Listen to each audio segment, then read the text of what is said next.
Hello everyone and welcome back to the channel. I just got done watching Pixar's brand new film, Luca, that was supposed to come out in theaters, but now is a Disney Plus exclusive, which I felt a little weird about because they did that with Soul, and that turned out pretty fine, but they also did that with Artemis Fowl,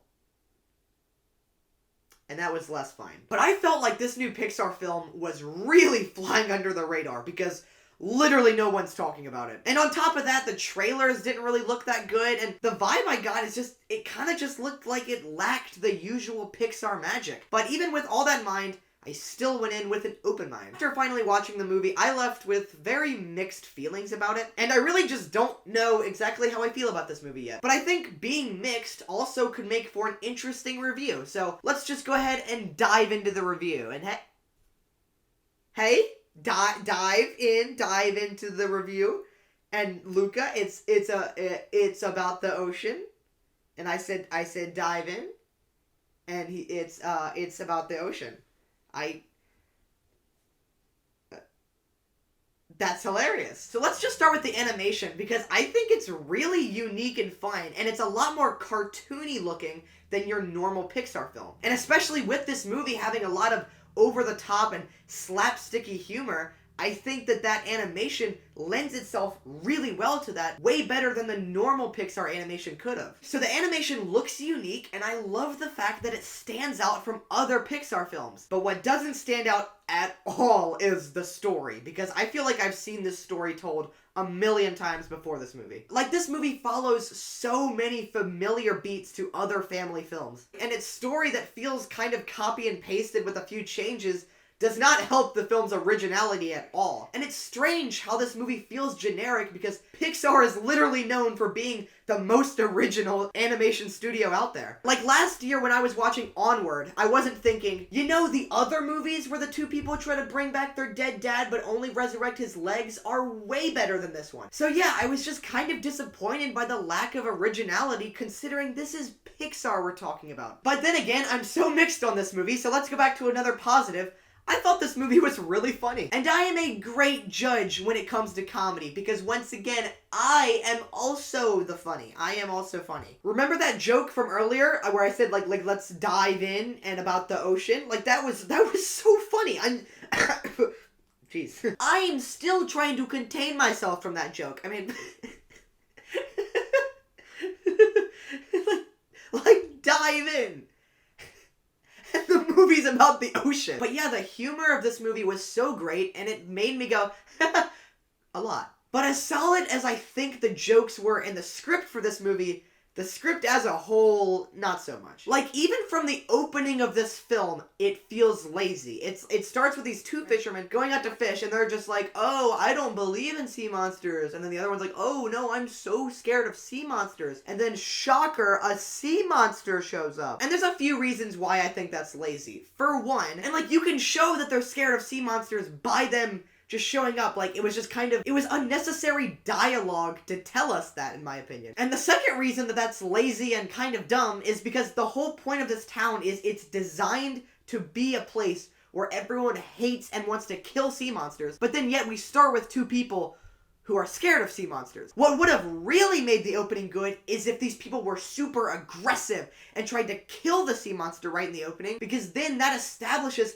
the high stakes and high danger of them later going into the town. And high stakes is definitely something that this movie lacks, and if they just reworked that entire opening, it could have really established a better movie. But throughout the entire movie, there's just a lot of writing that isn't top-notch, and it kind of bogs the movie down. I will say though, going back to the positives of this film, I think this movie absolutely nails the friendship of the three main characters. Their friendship is so sweet, and all of their personalities bounce off of each other so well, and you can't help but care about this little underdog team, and it's awesome. Okay, so that was just another positive, so let's go back to the negatives.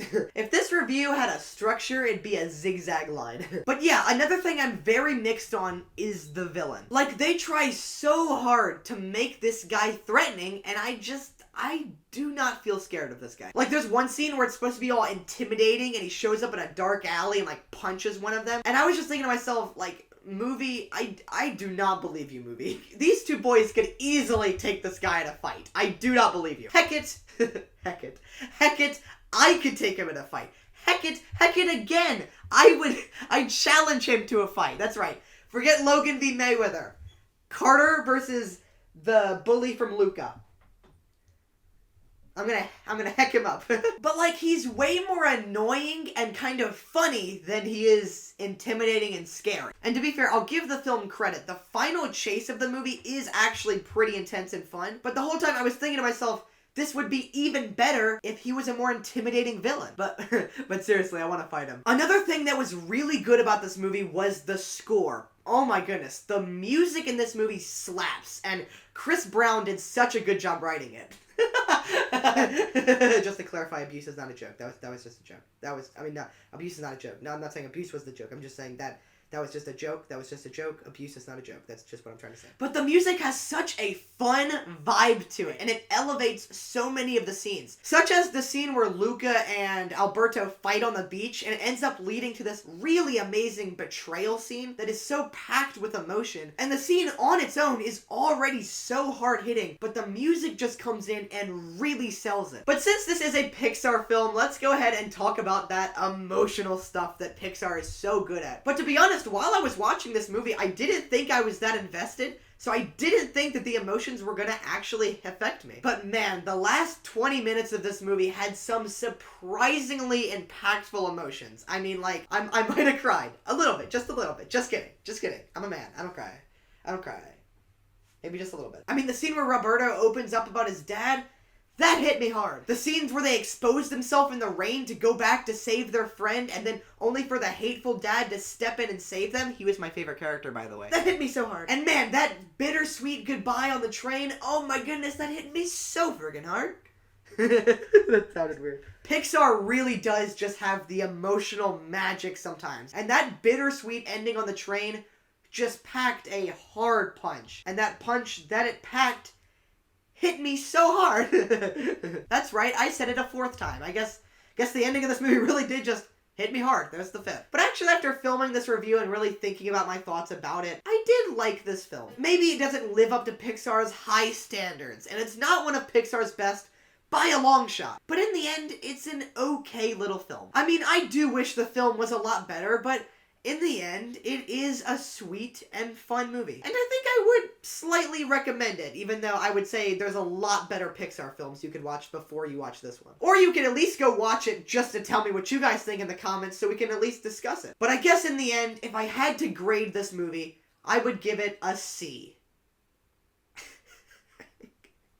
Oh my gosh, I did it again. That's a C. C, but also like sea, like the ocean. Sea like the ocean. And they're both, it's like, it sounds the same. Oh my gosh, Carter, you did it again. If you enjoyed the video, you can give it a like and subscribe. Or if you really hated the video, make sure you don't do that, because that would be dumb. You didn't like the video. But anyways, I'll see you guys in the next video. Bye-bye.